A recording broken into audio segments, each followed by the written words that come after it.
So yeah, we are live. Everyone is here on time, and let's wait for people to join. People are joining right now. Sorry if I'm distracted with the other screen, which is nothing but I'm just seeing if it's everything is perfect. Oh, that's crazy. We have 42 people live. Uh, I was just telling this is the biggest live that I've ever done. Uh, and we have 800 people registered for this particular summit. And super happy, super honored to have all of you who registered. And I'm extra lucky to bring all these five people that I see. You might have seen these folks in a small screen, in a small round inside that LinkedIn feed, but it's good to see them on a little bit more bigger screen. Hopefully, yes, you'll arrange some in-person meetups so that we can all see each other in person. So before that, let people join, let people come in. Let's start with the classic standard live things, what people do. Let's see where everyone is from. So put in the chat, tell where you are joining from. I'm from London, and I hope people are from different time zones. We took that into account and we kept it at this time. If you're from India, please don't curse me. I know it's very late and it's like Sunday night, and sorry for that. We just have to accommodate different time zones and different people. And hope you get to learn a lot, even though it's a Sunday. So you can get up in the morning and go fresh with the mindset that you learned something. So I'm from London. Like to know from the panelists where you're from. Saloni. I'm from New Jersey, currently in New York, here to enjoy skiing. That's great. So Sai. I'm from Colombia, not the country, but the city in South Carolina. I had to specify it in every podcast or event. Sohan. You just mentioned about cursing someone. I am cursing you right now because I'm in India, in Mumbai. I'm just kidding, but yeah, I'm in Mumbai right now, and it's 9:30 p.m. And this was a great end to my day. So very excited to be over here. Thank you for making it, even though it's too late for you, Sohan. Of course. Irina. Good morning, good afternoon, good evening, everyone. Joining from Bentonville, Arkansas. Finally, Karun. You're on mute. You're on mute, Karun. Oh, my bad, sorry. Yeah. Good morning, good evening, good afternoon to all. And yeah, I'm joining from New Jersey as well. Great. So we see people from Frankfurt, Atlanta, Pune, Bangalore, London. Hi, Sharath. From the same time zone. Indonesia, Poland, Austin, Texas, Pakistan, Noida, India. Great. We do really have people from different time zones. That's good to know. Anyone from anywhere else, any part of the world, and there are like 88 people live. I'm so happy to have a lot of folks live right now. So we'll start with the intro and from Barcelona, Canada. Nice. So start with an intro. So we are here. We have 5 industry leaders. You might have seen when you registered Vishaka, she couldn't make it, unfortunately. But we do have 5 industry leaders who are from a background of data. Even I'm from data science background. And we are going to discuss where AI is going to head it. And we're going to discuss some insider tips, tricks, tools, systems, workflows that we use every single day. I was just telling, we all have our jobs right now, which means AI still didn't replace us. So we're going to discuss what we are doing to make sure we are keeping our jobs. So that's the purpose of this summit. You will start with a quick intro. I'll introduce myself first, and then I'll go over each panelist. A few of you might know me. I'm Hari Prasad. I work as a senior AI engineer in a startup, which is backed by Y Combinator and like a Series A funded startup. I used to live in New Jersey, and recently I moved to London for my new job. And I'm also like the founder of MyRealProduct, where I teach people how to learn and build AI within 4 weeks. So let's start with an intro of everyone. So, Sohan, do you want to introduce yourself? Absolutely, man. So, firstly, thank you so much, everyone, for joining and taking time on your precious Sunday for us. I'm Sohan Sethi. I currently work as a data analytics manager at Healthcare Service Corporation. And in my free time, I spend my weekends just exactly by doing this, which is spending time with you guys and sharing about job search, data, and AI.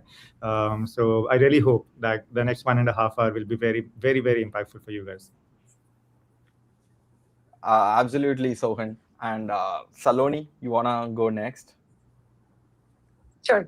Hi, everyone. It's great to be here with the panel and sharing insights into where AI is going next and what we have done throughout our time since AI has taken over, right? So, I used to work at Barclays as a data scientist. So, I've worked in financial services and now transitioning as a principal data scientist in healthcare services. And I'm excited to be here, happy to share from my learnings. And yeah. Thank you, Saloni. Happy to have you here. And Mm, Karun, mm. do you want to go next? Hey, all, what's up? Karan here. I'm a data scientist at Walmart. I used to work at a few retail companies before, mostly focus on personalization and access, do a bit of ML research on the side. And yeah, excited to be here, excited to share what I think is sort of, or what I see is happening in the space. And yeah, hope you all are able to take away some insights. Thank you, Karun. Super honored to have you here. And Irina, do you want to go? Yeah, sure. Thank you, everyone, for joining. We really appreciate your time. My name is Irena, and I lead a team of data scientists and econ PhDs at Walmart, where we do causal inference, ML, AI in the space of workforce. And before Walmart, I used to work for Amazon, where I was building measurement models for marketing campaigns. That's so cool, Irina. And Sai, Hey everyone, thank you everyone for joining, and Hari, thanks for hosting this and putting it all together and making it happen. I'm Sai Kumar. I work as a lead data analyst slash data scientist at Blue Cross Blue Shield, and I also create content. I'm hoping everyone learns something new. We have been using AI tools, building AI, most of us. So we're happy to share what worked for us, what did not work for us, so you can save your time and efforts. thank you, Sai. So I know people are asking in the chat what's the agenda, how long it's going to take. This entire session is going to be 90 minutes. I'll give you what the agenda is going to look like. The agenda is we started with an intro. I want to split this entire session into uh, 4 sections. Number one, we're going to talk about the past, which is before ChatGPT, what everyone used to do, and then present, which we're going to tackle the tools, workflows, systems, what kind of work they do today in their company.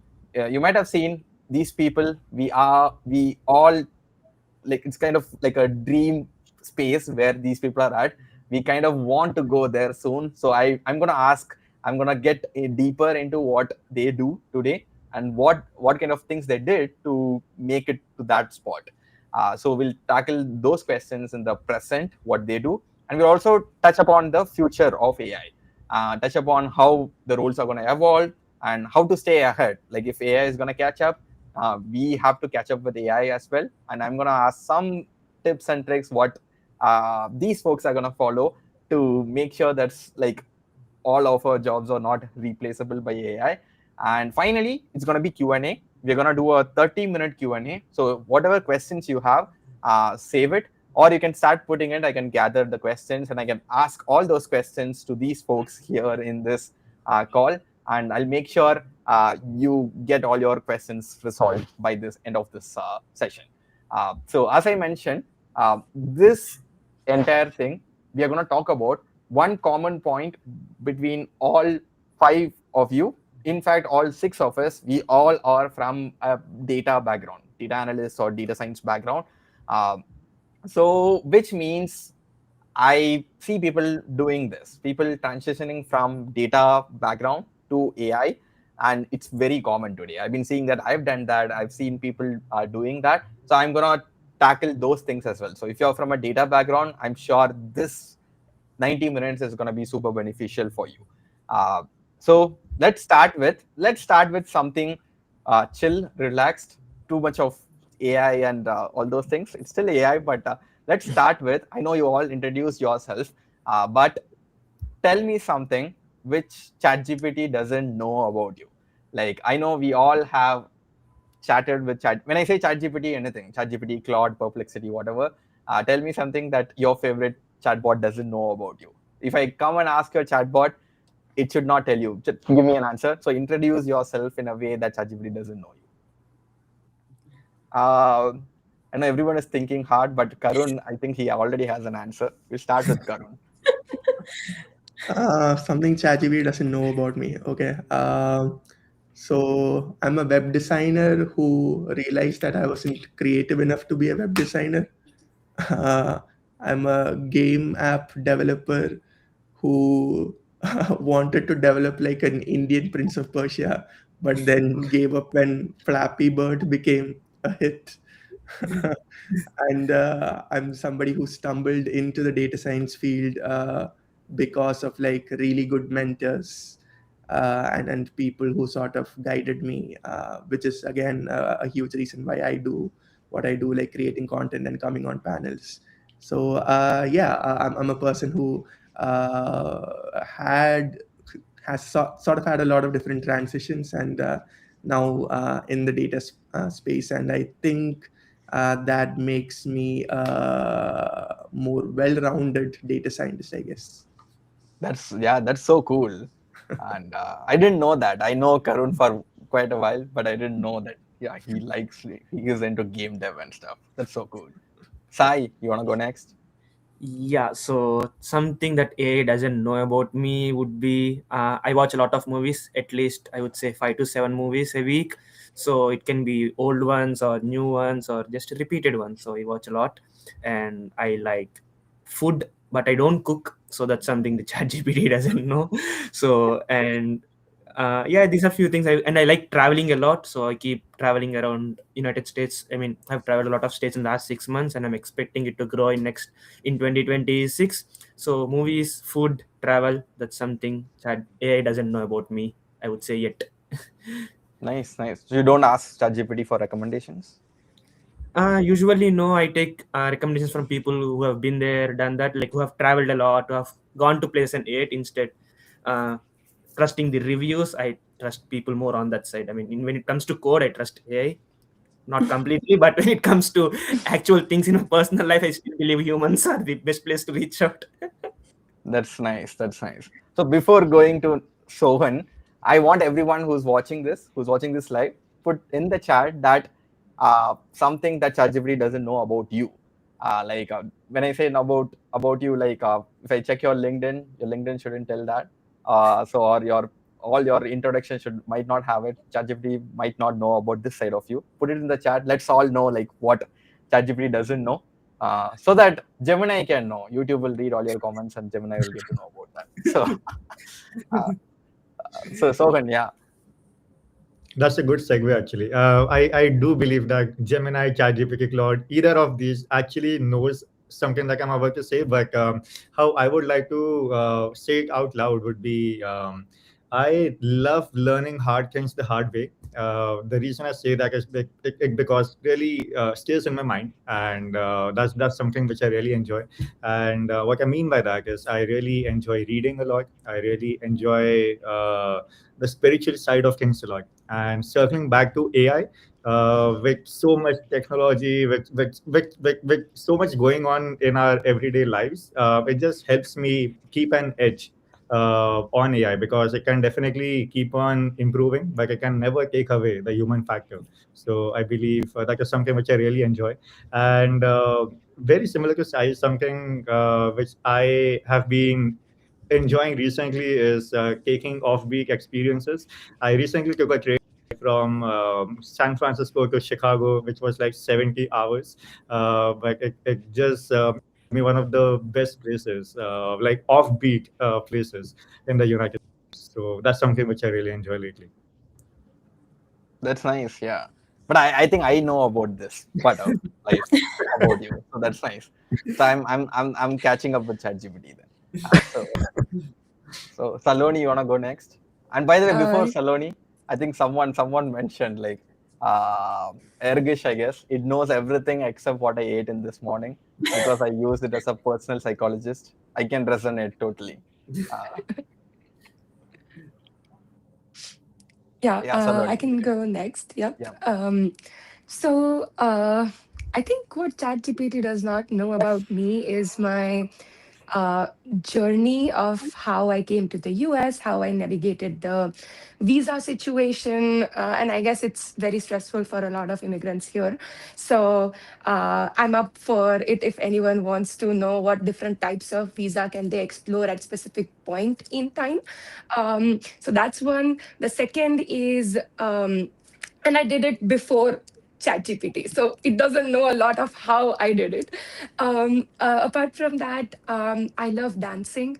I like to cook. I like to travel as well, but I would always put dancing on the top, which I'm sure ChatGPT would not know even in future because I don't upload any dance videos and I don't ask dance related questions to ChatGPT. Interesting. That's nice. Irina?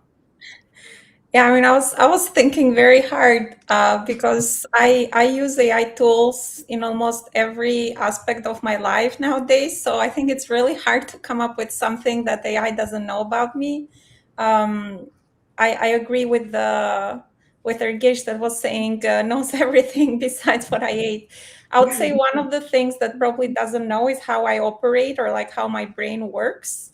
Like for example, even though now it's so easy to use AI as a note taker, I still take all my notes in a notebook because I'm that kind of person that doesn't really trust in like digitized notes. And when I write something in my notes, it goes to my brain like directly, and I don't even need to go back to my notes. So I feel like I'm so behind in certain ways, even though I know that there's more efficient ways to do things. But I do so on purpose because that's how it works better for me.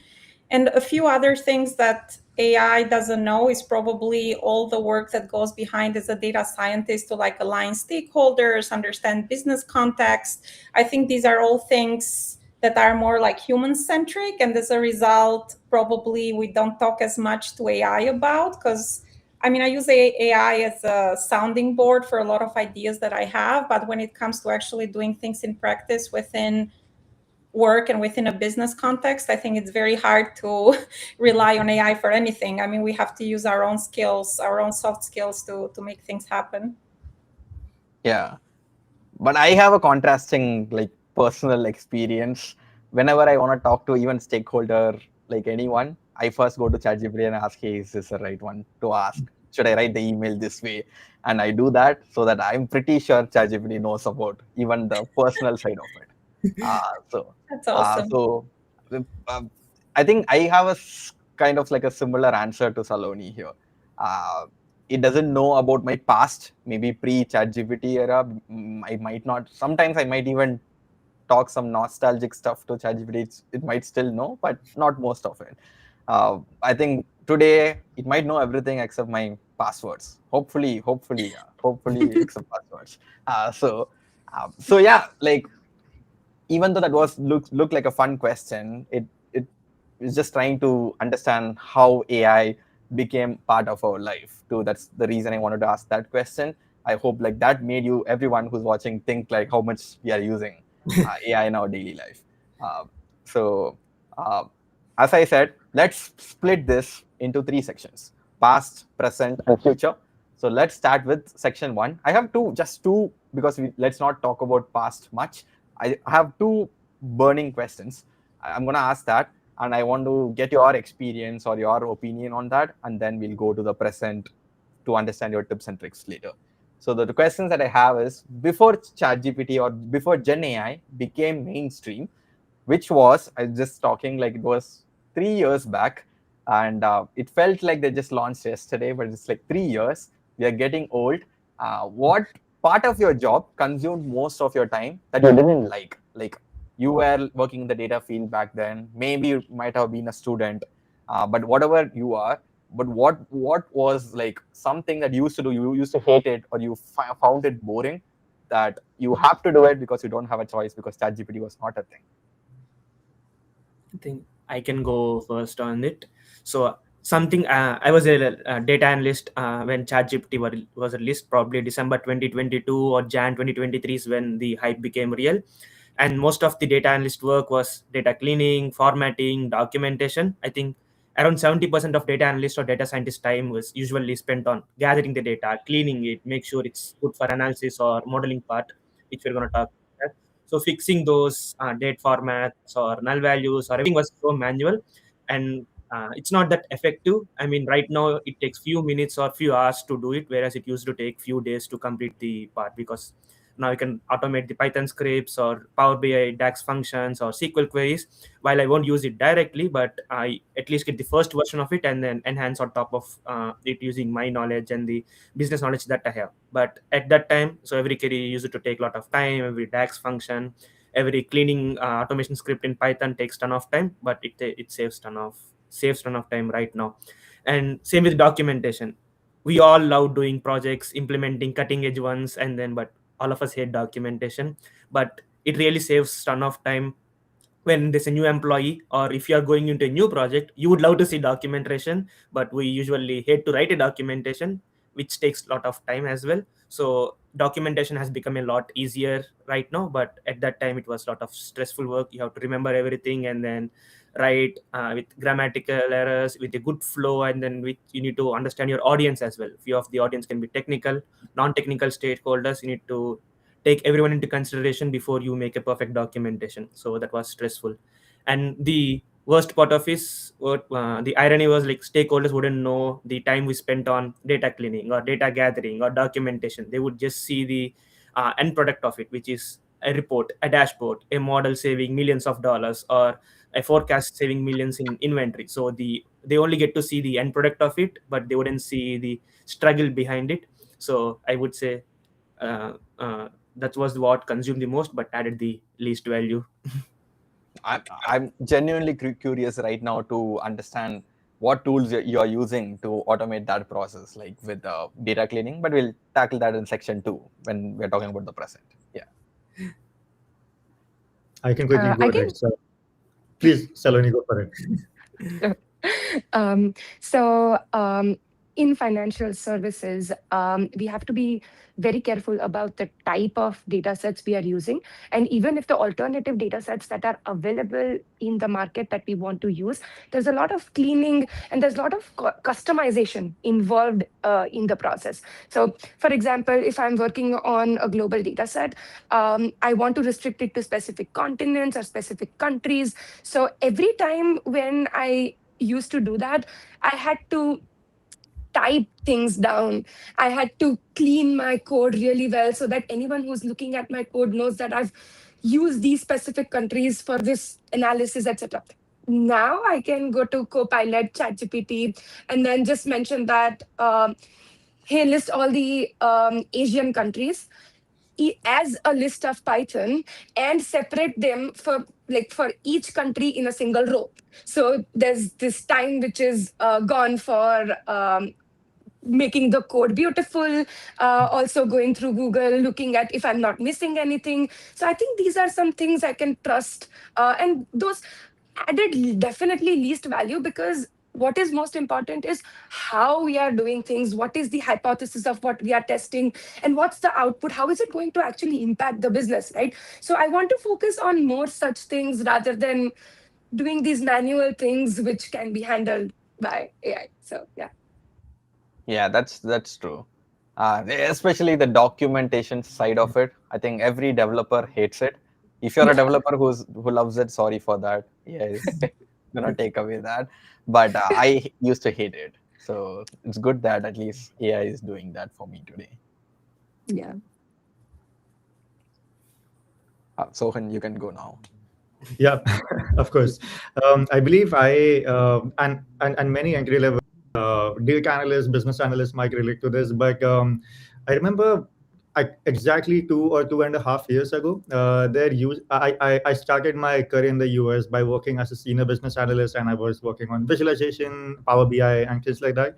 And something that I found very, I would say, slightly challenging, but at the very same time, very like troublesome as well. That hey, whenever I was using DAX queries in Power BI, it was the hardest thing. That what formula do I have to use? What are the constraints that I have to use? And I even used to go on Google, Stack Overflow, and things like that, and it was very challenging for me at that point of time. And now with Microsoft Copilot, it's like having Jarvis, just like Iron Man, and I can directly go over there, and it does all of my work for me. So pre Chat GPT, pre AI era used to be very very challenging when it comes to finding specific niche related answers, especially working in healthcare.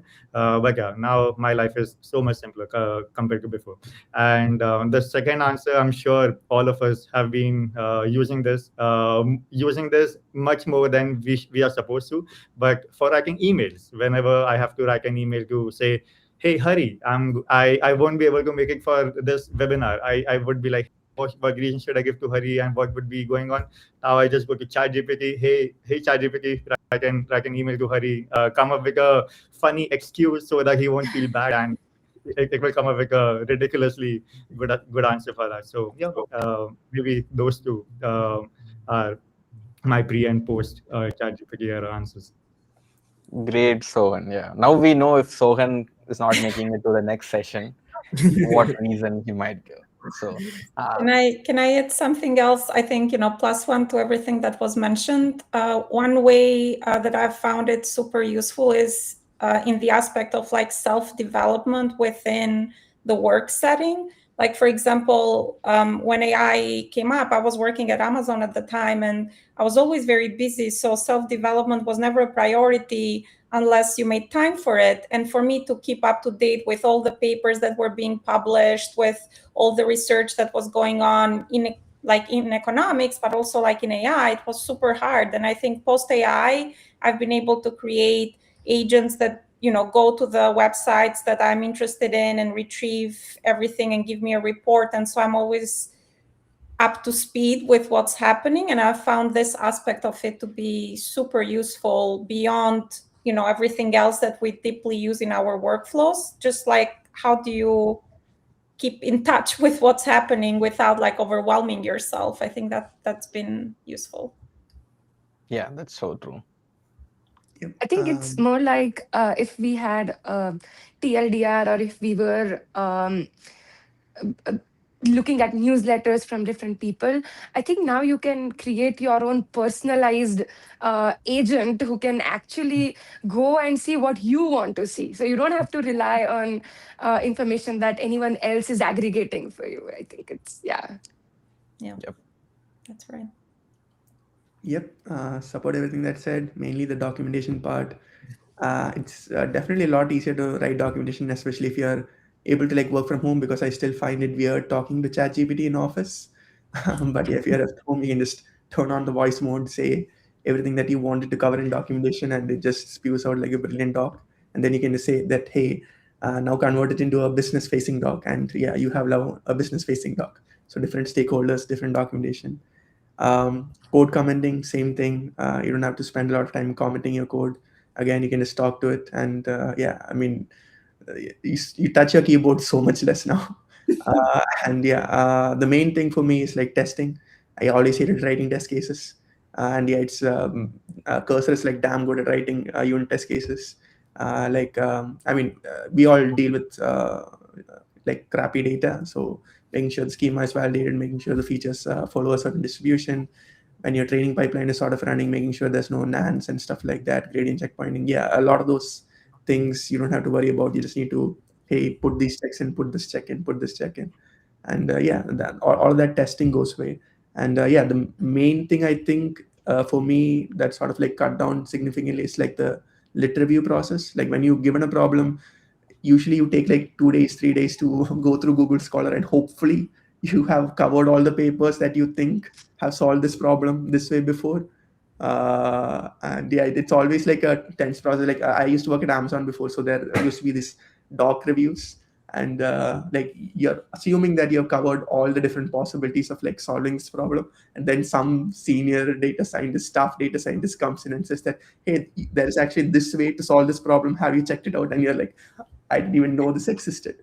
So those kind of scenarios sort of you see a lot less of it with ChatGPT. I mean, even though some of its results are hallucinated and weird, but yeah, you see less of it with ChatGPT. You feel a little bit more confident that everything's covered. So a lot of those things are like a cut down, no time spent on documentation, less time on testing, less time on lit review. So all of that is a huge move. Yeah, that's nice. For me personally, by the way, I didn't ask Christopher to say that. Thank you, Christopher, for that. Uh, so, uh, so coming back to that question, right? My answer is, I think before AI, uh, I think after AI, my indecisiveness went away. Like before AI, if I'm confused about something, if I go and ask anyone, people don't want to be take accountability for like your decisions, right? They don't want to say like, hey, choose this or choose that. They'll be like, choose whatever you like. I don't know what I like, but now if I'm confused about something, whatever it is like, should I make this food or that food? It could be as simple as that, or it could be as big as, hey, should I leave my job or should I keep my job? This is how it's happening, something like that. Uh, by the way, if you're my employer watching this, I didn't ask that. But even if it's burning question like that, I go to ChatGPT and I ask, hey, evaluate everything and tell me which side should I go with. Uh, the thing is, I might already have an answer in my head. I'm not asking ChatGPT. Technically, even if it's giving me a contradicting opinion, it just gives me a parallel universe where I can think, oh, if I go the other way around, that's what is going to happen. Let me just stick to my opinion, and that made it easy for me to take decisions after that. Uh, so, so yeah, that's something that changed after AI. So I know we are kind of like slow in doing this. So maybe I'll skip this and combine past and present in one question, which I want to tackle here. This is a very big question to understand. When did AI take over, like, or change all these things? I know the actual hype happened in like after ChatGPT release, November, as Sai mentioned, Feb 2023. But for you, when did you actually realize, hey, this is the moment? Now I understand AI is not optional anymore. From this day or this moment, I saw this, and now I started believing, hey, this is huge. Something big is going to happen. And what is that moment? I'm just curious. Oh, Maybe I can. Yeah, Oh, go ahead. sorry, go ahead. Go ahead. Yeah.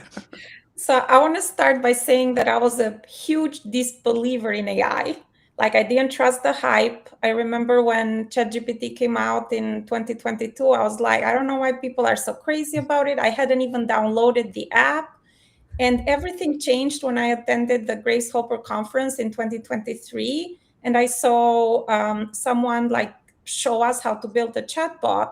And then I went back to my work and I built a similar chatbot where I put like 6 or 7 Amazon documents and I asked questions to it. And I saw like how fast it was in decimating through like hundreds of pages of material and giving you like the highlights.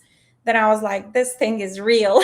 I need to be serious about this. I need to start investing time in this. So for me, it was really like a on and off kind of switch. Like it was not gradual. I mean, if I hadn't gone to Grace Hopper conference, I don't even know where I would be now, to be honest. So I'm very thankful to the conference for opening my eyes to this. But I wanted to mention that because I'm sure there might be people out there who are still doubting the benefits. And I would say that if you are, then probably you just haven't seen the use case that would help you yet, because I'm sure there's a use case for everybody that would give them this wow kind of moment. Yeah, that's nice. By the way, yeah, this is not sponsored by the conference. Oh, yes, sorry.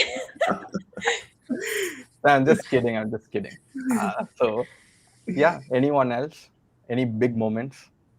I have like a very clear moment. And this is because like I was using ChatGPT, I guess, like as soon as it started, just because it seemed cool. but I hadn't invested a lot in like coding tools like Cursor. I mean, you could use a free version, but I didn't actually spend money on like buying like a proper Cursor account at that point in time. So I hadn't like fully invested in it, just trying out a little. And I work on like a few side projects on the weekends, and we had like this old SQL sort of a bunch of like SQL scripts that we wrote in a very scrappy manner, and it was like horrendous code that we needed to refactor. And like it was like a group of four. One guy was assigned to it to work on it for a week. And yeah, this guy came back the next day and he said that, oh yeah, he just worked with Cursor and he just gave it a lot of the context. And the code that came out was like actually beautiful. It was actually working code, and the only testing he did was he ran the old junk code and he ran this new code, and the results were looking good, and we were like, dude, this is so amazing. And that's the day I bought my Cursor subscription. And yeah, I haven't looked back since. So yeah, for me it was like fairly recent, I guess, like maybe a year, less than a year ago was when I was like, okay, I'm all in on AI. Whatever's coming out, I'm gonna spend money on it because this is like really actually making a difference in my day-to-day life. Like I have personal money spent on Cursor for like even like some of my work projects. So yeah. I'm a big fan of Cursor. So yeah. For And by the me, way, if sorry, on that note, have you tried Claude Code before? Like The agent within Cursor, yeah.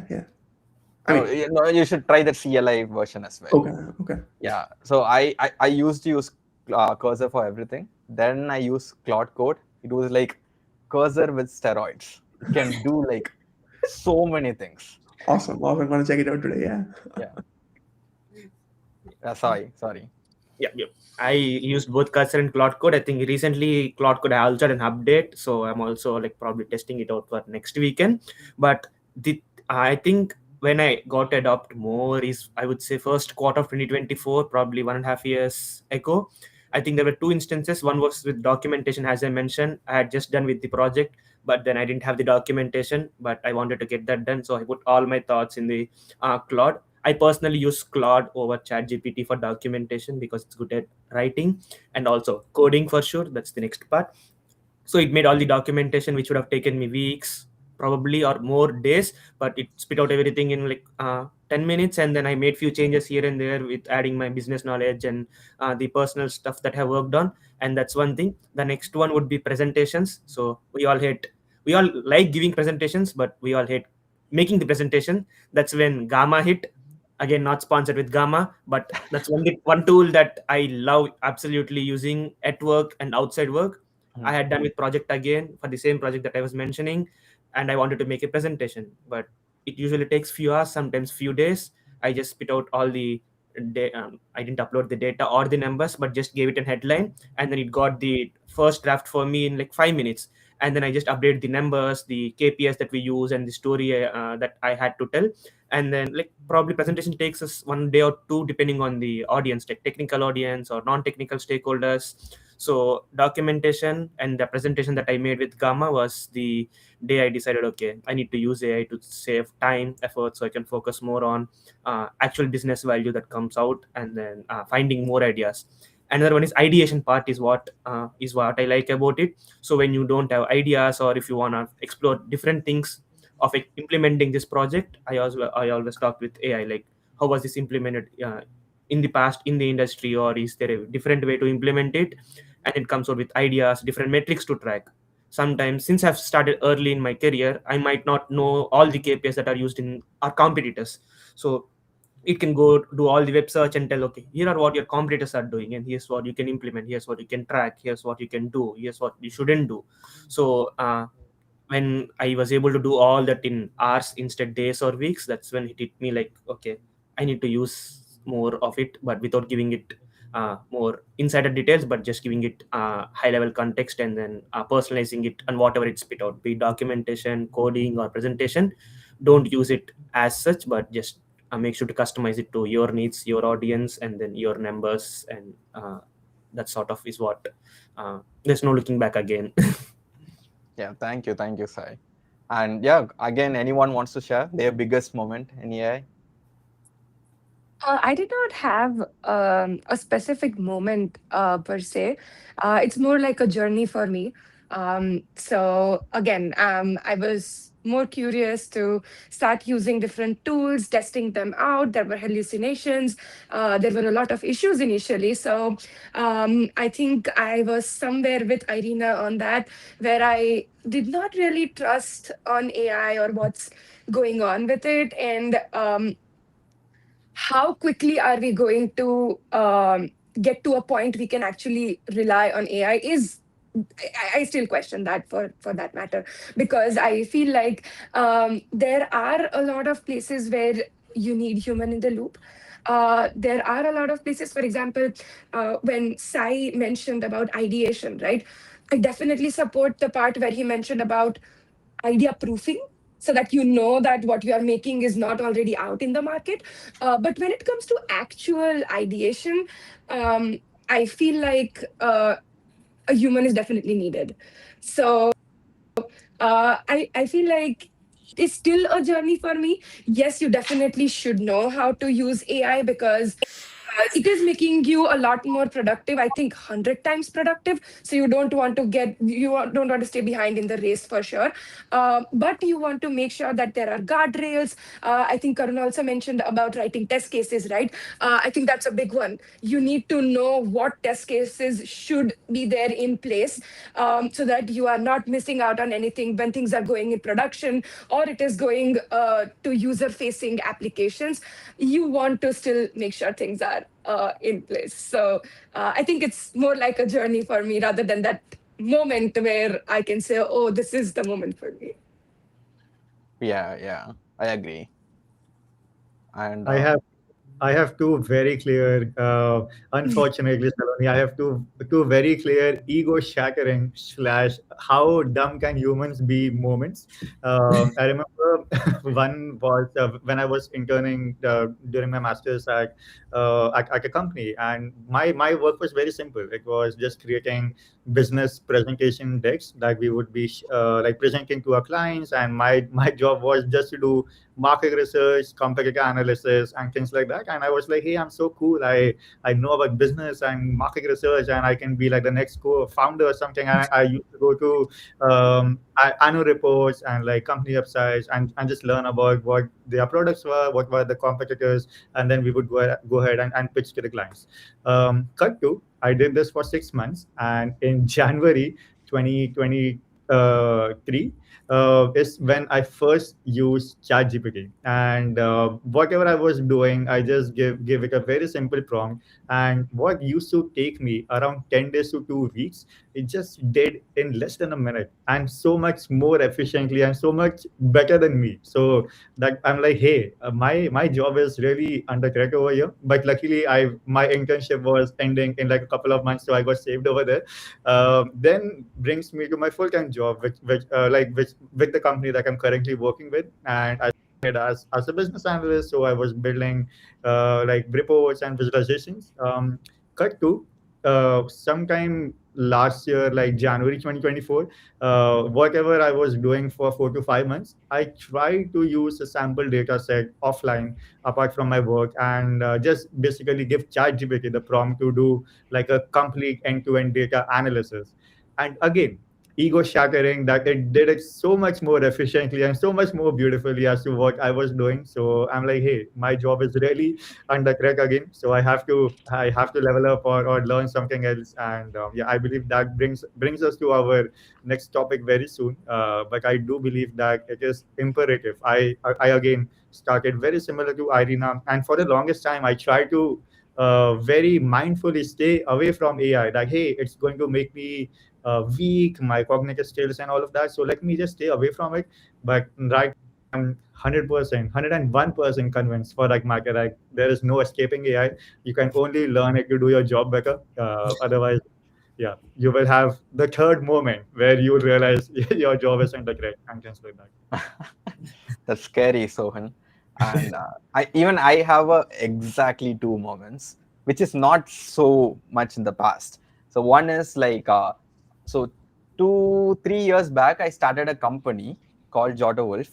which is like a job seeker, like a CRM tool, which I built. So back then I didn't have all these React front end skills. So I didn't, but I had the idea that I have to build a CRM for job seekers. So I didn't know what to do. That's when I heard about this no code tool called Bubble. And I used that. I spent like 4-5 months building it, iterating it, building it, understanding how to do this.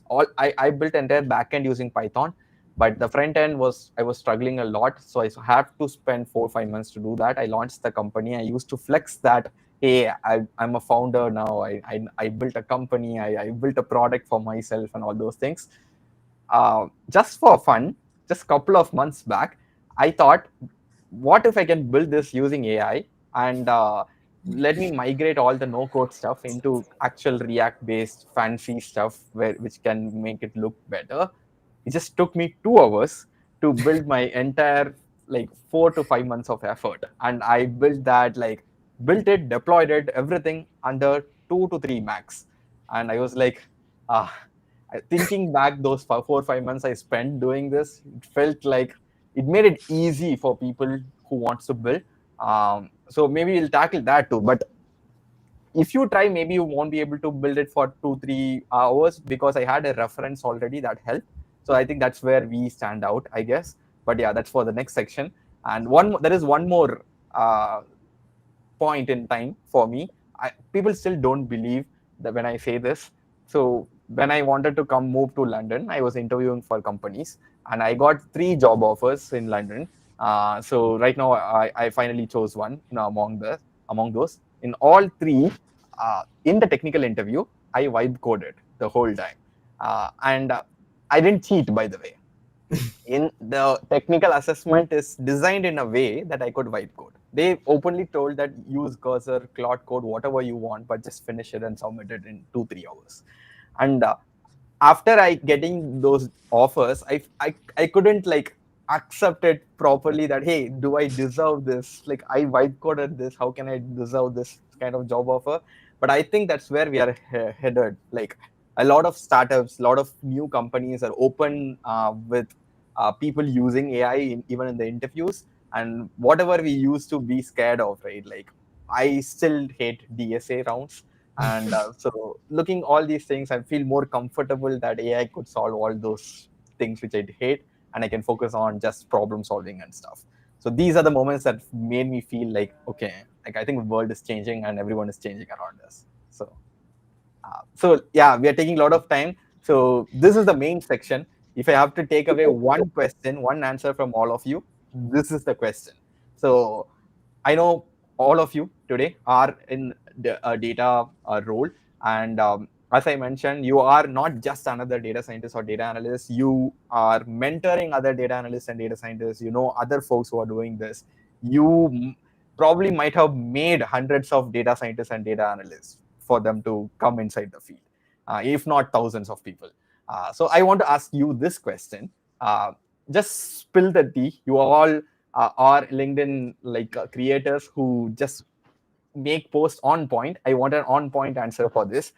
Spill the tea. What any hack or any workflow or any system that you use today to just maybe portray that you are a better data scientist or data analyst, and you don't tell anyone that I'm using this in the backend. So people think you're smart because you're using the system. Now you're gonna reveal the secret here, and I want to know that. So people can start using it, and we all 100 people are watching. I think 20 people dropped. So we all 100 people can follow this, and we can start implementing this, so we can all look cool in our job. So we can start with Karun. Sure. I don't think it's like a hidden tool or anything. It's still ChatGPT and Cursor for me. The only thing I think I do different is, I guess, 2 things. One is like, I don't expect myself to write the best prompt, so I ask ChatGPT to write the prompt for me, and then I ask it. Ask the same question with the prompt. The second thing is I use voice a lot. It's just very. Maybe it's just a lazy part of me. Like, if I have to give a lot of context, if I have to type it out, I won't give it as much context. But if I have voice, I just start talking to it, and I'll be able to give it a lot more context. So I talk to it for a while, then I ask it to create the prompt, then I feed it back the same prompt. It gives me a lot of answers. And if it's like a very open-ended question, I ask it like, hey, ask me as many questions as you want to understand my problem better. So it asks questions. And yeah, I think that part of like prompt engineering, which I think is evolving to that context engineering field, that's really what makes it hallucinate a lot less, and it gives you a little bit more relevant answers. And the other one is cursor for everything. It makes the code look so much better. So yeah, definitely those two, not hidden tools. I just think it's just a matter of like, as you use them, you get better with them. I do the same as well, Karun. When you say that, like even I use the voice side of it. Yeah. So there is this open source tool called Voice Inc. Again, not sponsored. What it does is like if you just press your command button, you can just speak wherever. It doesn't matter. If you're on your email, on your ChatGPT, wherever, you just press the button, start talking. It'll convert your voice into text, and you don't have to type at all ever. I think their tagline is type 5x faster or something.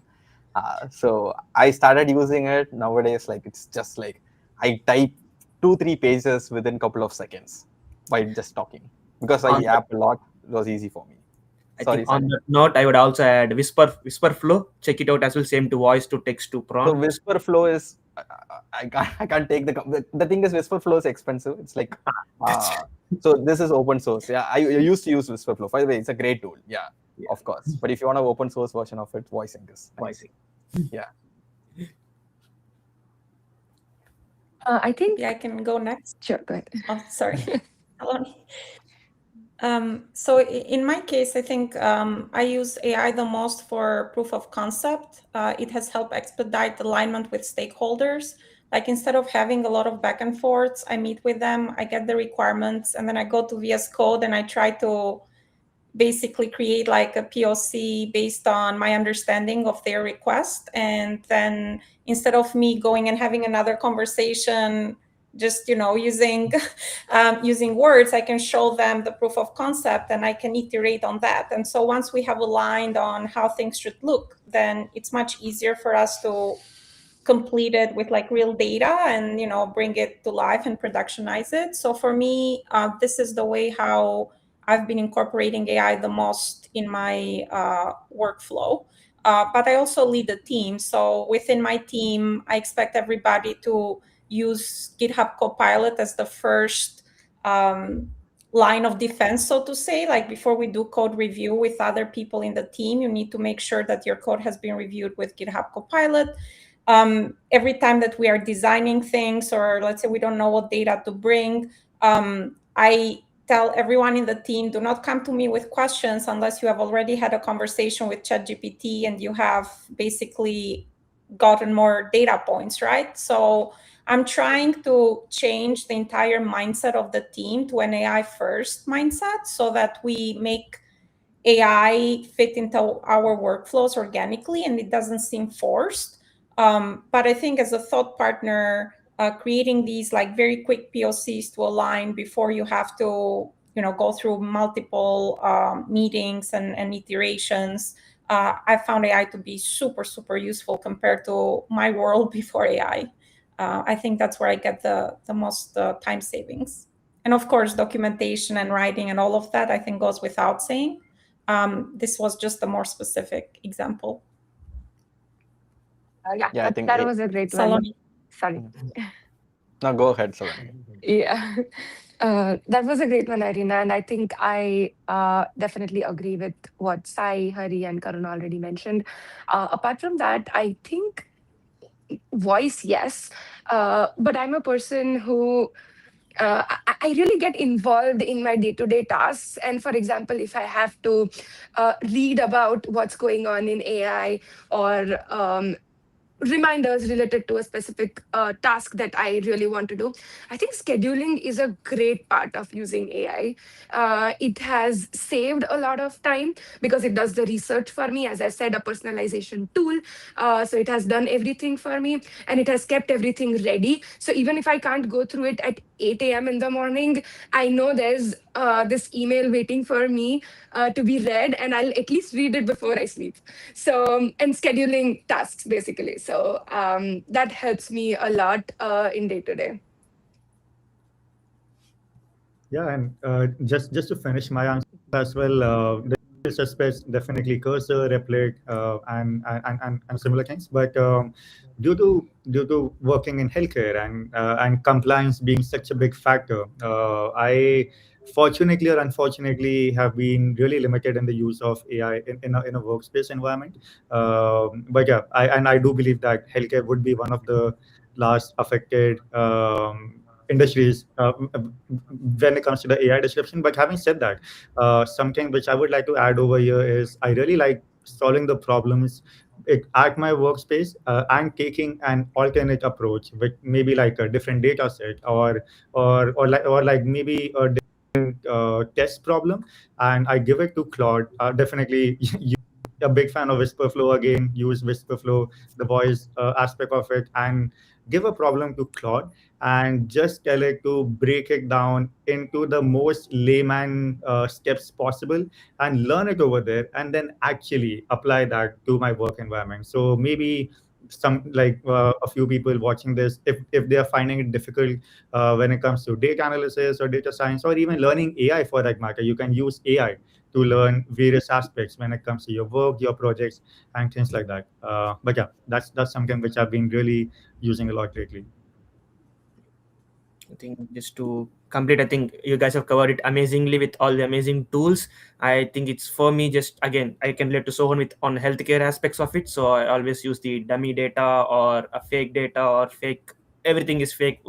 So whatever I upload to ChatGPT or any AI tool. So another thing that I would like to add is upskilling part of it. So we mostly use it for replacing or saving time on what we are already doing. But if you want to implement something new or if you want to learn something new, so I would always recommend that as well, like explain in layman terms or create me a roadmap or get me resources or give me a 30-day plan, 60-day plan. So and create your own custom GPTs, be it in chat GPT as that feature or Claude as that feature. So instead starting a new chat every time, so create your own custom GPT with custom prompts, so you don't have to retrain the model again. So you would have had multiple charts with the in the same conversation, like it can be cursing or because you didn't get the it was hallucinating, you didn't like it, you would have given more context. And if you the moment you tap on new chart, it might lose it. So make sure to build those custom GPTs for different use cases based on be it at work or outside work, so it saves you a ton of time. And that's one thing. And obviously the prompting part Karan mentioned, I could relate. I bad at prompting, so I just give the uh, context. But I usually, if I have to get the main response from Claude, I make sure the prompt comes from ChatGPT. So I ask ChatGPT to write the prompt and put it in Claude, and vice versa, just so that they don't have more context, so they don't hallucinate more. So I use two tools, one for prompting and one for coding or documentation. So these are things that I would add. Yeah, that's great. And thank you all for sharing all those secrets. I know you have more. Just in case, I'm pretty sure. Let's promise me something. Maybe you all post on LinkedIn. Maybe next 7 days, one post, share about your AI workflow or system, the hack or secret that you use, so that all of you watching, you can go and follow everyone. And let's expect one post from everyone to understand what kind of workflow they follow, if possible. Thank you. So we have 2 more minutes. After that, I'm gonna let audience ask the question, and I'm gonna be the moderator, like picking those questions and I'm asking it to you. So if you are watching this live, be prepared with your question. I just have one more question, which is the final question for me. I know we couldn't cover a lot of things because I would just want to get into the depth of that question instead of just giving a one-word answer. But this question, you can give me in one word or short answer for that, so that we can go to the audience question after this. So final question about the future of AI. I know you all work in the data side of it. So I have, in fact, like one question and a follow-up question, like 2 questions in the same one. So do you work on any dedicated AI projects today in your current job? Like as a data analyst or data scientist, are you doing that? If not, or even if yes, where do you see the data folks or the data community is evolving? Like, are they slowly getting into the AI engineering side of it, or are they just adapting AI tools into the existing role, or is there a new definition of data scientist and data analyst that's coming up?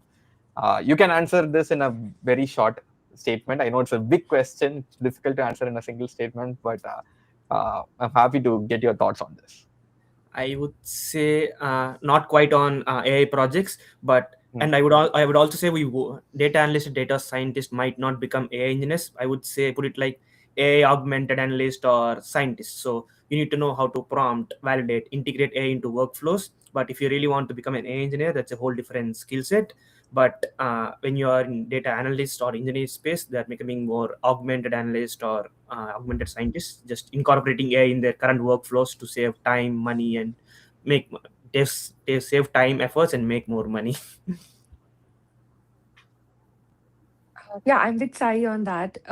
It's more about AI engineers who are building the tools that are more relevant to be maybe specific use cases, trained in a better way, or have better agentic workflow. But then when it comes to analysts or scientists, I think they are going to still work with the business stakeholders, with that human touch, as well as trying to understand the business, bringing everything together, and using the AI tools built by the engineers to complete the circle. Personally, I feel like data science, as it was 2 years ago, it won't exist anymore, because even with the skills that you had, if you're not using AI in your day-to-day, you're going to be sidelined. I mean, I think of it from my perspective as a leader.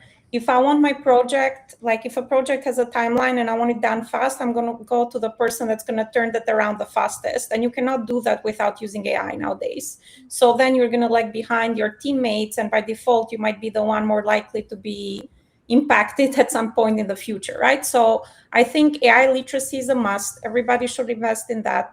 I don't believe that we need to be engineers, but I think there's going to be an expectation for us to wear the product hat as well as the engineering hat to some degree, to be able to come up with a proof of concept without having to rely on engineering support or product support. So I think we need to, at least for the POC or MVP, we need to be able to build that ourselves without support. I think that would be my expectation in the near future. Anyone else? I I do agree with that as well. Frankly, I do see lines are already being blurred, and as time goes by, they are definitely going to be even more blurred lines, or like I don't know, all of the lines coming together eventually. And what I mean by that is, like 10 years ago, there used to be a development role and the operations role. It turned out to be a DevOps or something on that note. As we go ahead, it would be AI product manager, I don't know. And AI would be coming in every role that we'll be working on. Just to finish this off, I would relate it to a very old, boring mutual fund YouTube ad that I saw, that the earlier that you start investing, the more your money will compound over time.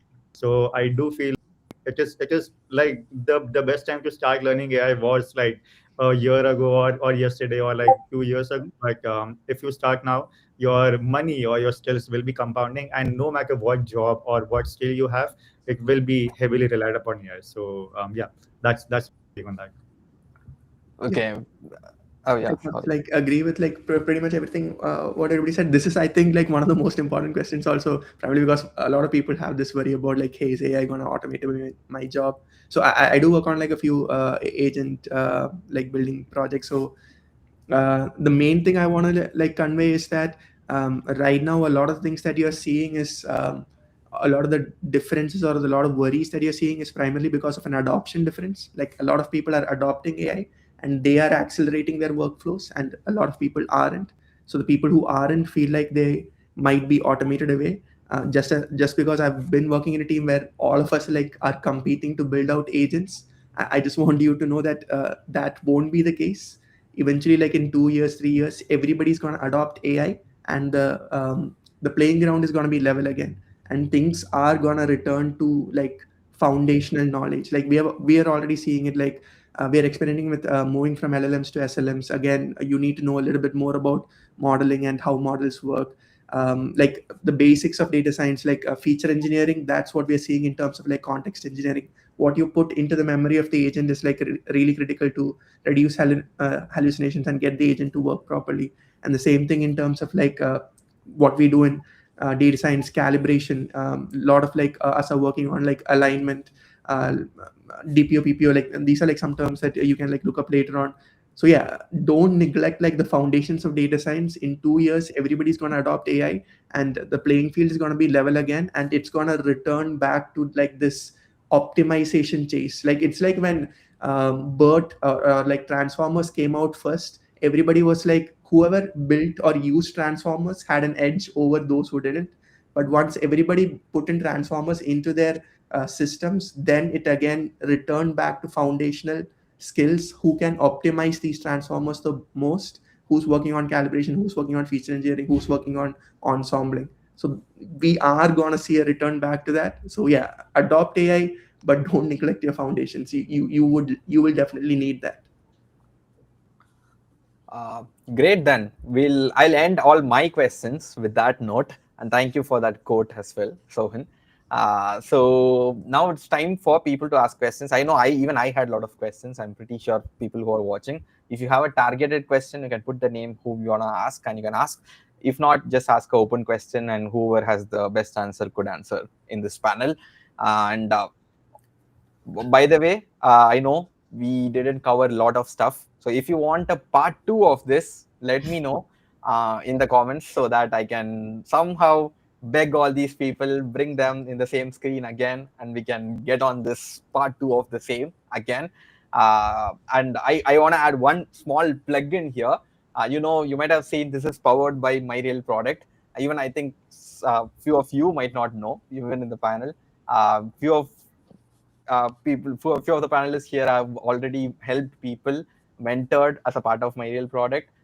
So this summit was brought to you by MyRealProduct. So it's like a 4-week AI product like building workshop where you learn and build AI in just 4 weeks. And I'll be the one who'll be instructing you, guiding you for you to build something. So if you're something interested, get into AI. If you're planning to get into AI, this might be helpful. Feel free to check it out. Even if you don't want to join, there's a free newsletter. You can follow along. I'll be sharing a lot of AI information, how to break into AI stuff over there. So enough of that, and let's get into the questions. So if you have any questions that you wanna ask these panelists, you can start putting them. I'm sure I won't be able to take every question, but I'll try to cover all diverse questions as possible. So that'll make sure like you are getting your questions answered here. So I think there is one question. Not everyone doesn't have to answer, but whoever you think, if you have the best answer, you can give this. What's the best way to use AI to build a platform that automates bookkeeping for small businesses such as Burger King franchisee? Let me ask this more. Instead of going into niche, let me ask it as a general thing. What kind of AI platform or like AI you can use to build a platform that automates anything? Personally, I like N8N. If you are not into coding, you can use that. But of course, Python. Python is the base for everything today in AI. But JavaScript community is slowly building up and trying all those things to take upon the AI side of it. But I don't think Python community will leave that to happen. But anyone else who has, if you have a different or better answer, you can answer this. I would say on top of that N8N that you mentioned, if you really don't have any coding experience to use Python or JavaScript, go for Replit, Lovable, or Base 44. So if you are coming from like non-technical background, if it's your first time since you mentioned small business, my assumption is that you might not have technical knowledge, but if you have, go for coding tools. But if you do not have, if you just want to start from scratch with an idea, I would say explore Replit, Lovable, or Base 44 or any platform that builds an powered app just with text. So that's something that I would ask you to explore and then see if it works your need. Cool. And there is another question. I'll let one of you guys to answer it. As a beginner or someone transitioning into data field, which domain should one pick or start with? I know people are here from finance, healthcare, e-commerce, and stuff, but should we pick a domain and start with something, or what's your opinion? I don't think like even when I started, or I would actually love to learn from the panelists' experience as well. But picking the domain while like just beginning into the field of AI or data for that matter would be very very tough, because if I was to stumble upon healthcare and I actually enjoyed working on that, but I actually started with finance and spent like 6 months working on finance data, that would actually be a very wrong decision in hindsight. So having said that, definitely experiment with multiple fields, and eventually, like just 2 or 3 months down the line, you really know that what kind of data set you are really enjoying. For that matter, even though work in healthcare, I have a very sweet spot for retail data sets, because I feel that that kind of data is very much fun working with to healthcare providers. But yeah, that's just my take on that. And any contrasting opinion, or we can go to the next one? Slightly. Yeah, go ahead. Sorry. You can go ahead. Sorry. I guess slightly contrasting. This is just because of all the tools that are coming out in terms of cursor and the decrease you're seeing in like entry level candidates being hired into the field. We always sort of constantly see this where the requirements for entry level candidates keep compounding. Like maybe 4 5 years before, you just need to know how to build models, and then slowly this idea of like you need to know how to deploy them on cloud, some awareness of GCP, AWS, Azure, like one of those platforms came into the picture. Now with that Gen AI stuff, another leap is coming into the picture, which is that managers want people who have worked on that kind of business problem before. So my opinion is yes, choosing a business domain is good. Choose one which you like, have a portfolio of 2 to 3 projects in that domain, especially if you're an international hire who needs to get a job in like 90 days. Yeah, picking a business domain is like your best bet to make sure you spend as little time in the market as possible. So yeah. Little diplomatic take to this. So I saw myself when I started my master's, I wasn't sure what I want to do. So if you don't know, it's fine. You don't need to worry about it. You can start with understanding the basics, and those are transferable skills for any domain that you go into. But if you know that you like, for example, finance or healthcare, sports, maybe, do definitely focus on that. But don't be too scared about it. Like you don't have to choose today, is what I'm trying to say. Yeah, that's true. I think a short answer for me personally is like you can't choose a domain, the domain chooses you. At least in my life, that's what happened. Like I never thought I'll get into the finance domain, but because I was in New York, I just like that was the only option for me, and I did an internship there, and then I got a internship that was a gaming company. But again, the coincidence is I worked for the finance team, and right now my current job I still work for a fintech. It's not like I filtered for fintech and I applied for the roles or something. It's just like it just happened. I think that's how it works for like people here, I guess. I would just like to add one point on that. Like, if you know you want to do something, as Saloni mentioned, let's say your background, like from childhood or in your +1, +2, or during your bachelor's, you were into healthcare or finance or e-commerce, go after it. Else, since you're entry level, be keep open. But the more customized you are, the more expert you are in a domain, that helps you a lot. Like Karun mentioned, because you will be the go-to person. Because technical skills can be learned, but domain knowledge and business knowledge is something you learn on the go, or that will definitely put you ahead in the competition, especially given that AI can help you in your technical part, but it doesn't help you in your business part or your communication part yet. True, true. So I think this is a very interesting question. I think we need an answer for this for sure. And also before this, like I know people are asking for part 2 and separate Q&A. I hope you don't curse me that if I end it without answering all your questions, without getting an answer for all your questions.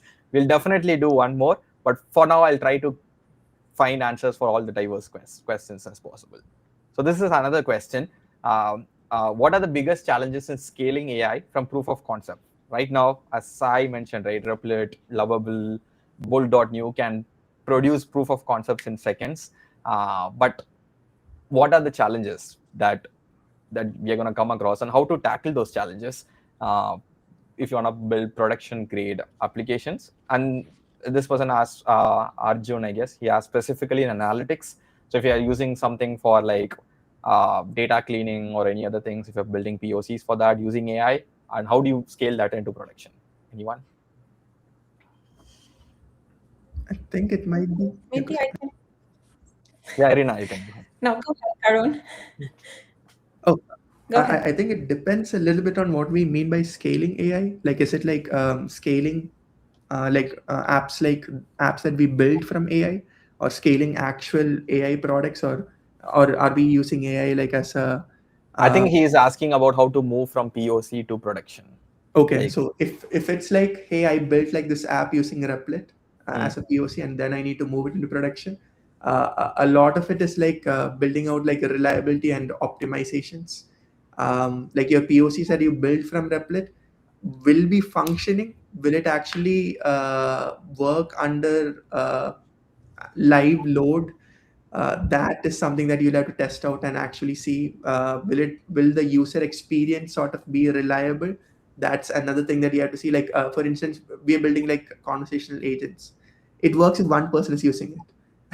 If 10 people are using it, if once it's like a ChatGPT like experience. So if a person asks a question, if 10 people are using it, okay, the time starts taking like 1 minute, 2 minutes. So those kind of like optimizations, making sure it's reliable, those are the things where I think like when you move into production, a little bit of the actual engineering knowledge comes into play. It can be, I mean, you can get it from tools like Replit or ChatGPT if you know about things like, hey, caching and batch loading, and like if you know about those concepts, you can like prompt Replit or like ChatGPT to deliver it for you, but it might not do it off the cuff directly. So that kind of like building in that reliability, that robustness is what I guess takes it into production. Yeah, I agree with that. I think for me, I was going to say that data tends to be one of the biggest challenges.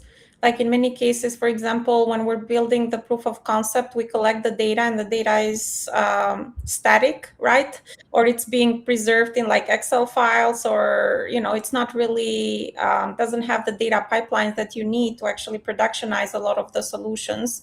And so let's say in order for you to make your product work, you need to talk to like 10 different partners and make sure that they change the way how they save their data, and how their data is refreshed for your product to work. So for me, I feel like in my experience, this has been one of the biggest challenges to move from proof of concept to a product. Great. I just have one more thing to add.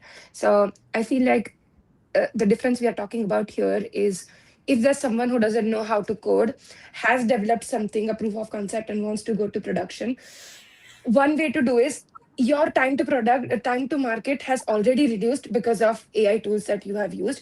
But now, to make the best out of it in production, give it some time for the beta testing of what you have already built. Learn from the users what they think, and take that feedback loop, give it to AI again, and see what it has to do. I'm sure the data scientists or the software developers have much more knowledge into it. But even if you don't know how to do it, this is one way to try things out. Cool. I hope that answers your question, Arjun. And I think this is kind of like a common question from everyone. So someone wants to learn AI or ML. So which is the best way to learn? I think I can add. I don't think right now it is AI or ML. Both are two different things right now. ML engineer is someone who does completely different from what an AI engineer does. So you have to choose which one you want to learn. That's step number one. And step number two, I would always like not focus on learning, instead start building stuff. So because AI can do lot of things for you. As That is something that I always tell all my mentees, which is like, pick a problem, go and solve it, because AI can tell you how to do it. You just have to keep solving the problem that you have in life. Because if you do the other way around, if you're trying to learn, you'll only learn what you want to learn, that based on the exposure that you got.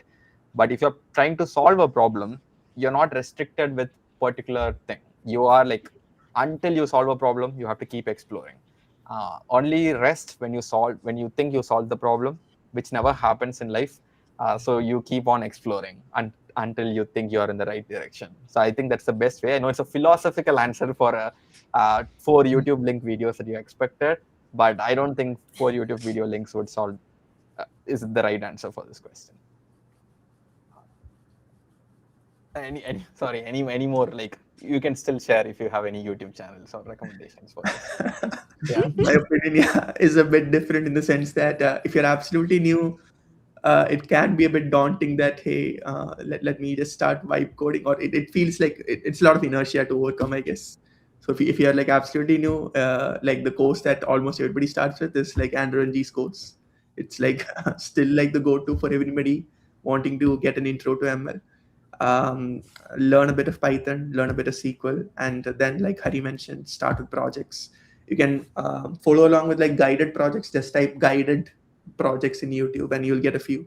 That'll give you a good idea about, okay, what does this like AI or data science pipeline look like, and then, like Hari mentioned, pick a problem and solve it. I feel like that's a good way for folks who have like a lot of inertia like me to get started. That might be an easier way to ease into this path. Yeah. I think there's a follow-up question to that. I started a project, I keep Yep. getting ideas to the point I get frozen. That's why ChatGPT is there. If you're frozen, give it to ChatGPT and ask for an answer. Most probably it's gonna navigate you to the right direction on where you want to go. That's what every time that's what happened for me. I remember, like, 3 years back I was like super confused with cloud technologies. I have no idea what is AWS. I was always intimidated by it.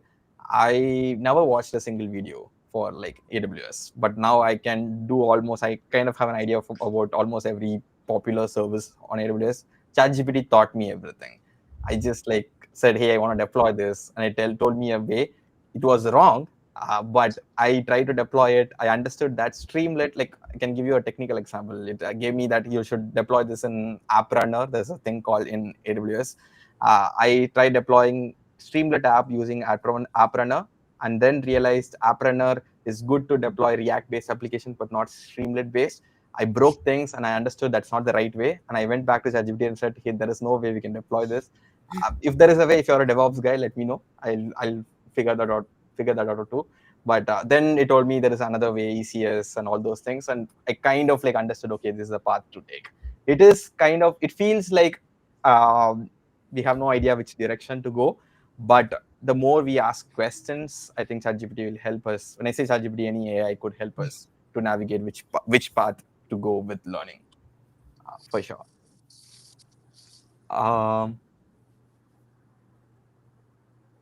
Okay, this is one more about the future. So which tech skills would you prioritize for future? Given vibe coding, etc., everything is coming, will you shift focus on non-technical skills, communication, thought leadership, etc.? I would like to tackle this, and I'll take a slightly different approach. Like, we have 5 AI experts over here, so definitely you guys can tackle the other part of this. But just speaking about AI, I do believe, depending upon the future, no one knows the correct answer as to where it would be headed. But having said that, one thing is very, very clear at this point of time itself, and that's why I took a very conscious decision, like just at the start of this year, is to move to a managerial role in data and analytics, so that I can actually safeguard myself for the next not 5 years but 50 years, because AI can definitely do the technical part much more brilliantly than any human mind can do. If not now, definitely in the next 2 years. But it can never keep up to the mark, at least from what I have seen so far, the human aspect of things. So whether it is leadership, storytelling, sales, just problem solving when it comes to a group of 6 people right now on a call over here. So whenever it comes to skills like that, it would be very difficult to for an AI to replace a human in that context. So definitely my answer would be prioritize soft human skills that are highly unlikely to be replaced by AI, and yeah, that would be the way forward, according to me, at least. But I would love to hear your guys' opinion on that. For me, I would say focus on the foundations first. Make sure that you understand what AI is doing, just so that when your manager or anyone comes and asks, like, how did you do? You need to have an answer. Or even for yourself, if you wanna enhance it or scale it in the future, you need to know, have solid foundations. That's first thing. Second thing would be understand, as we were talking for almost last 1 hour, 1.5 hour, learn how to integrate AI into workflows. That's one thing. And while AI can do you or can help you get there faster, make sure that your non-technical skills are good, like be it problem solving, critical thinking, communication, storytelling, or presentation skills. So focus on that. That's something AI can't do. So it can build the app or anything in few minutes or few hours or 5 years down the line.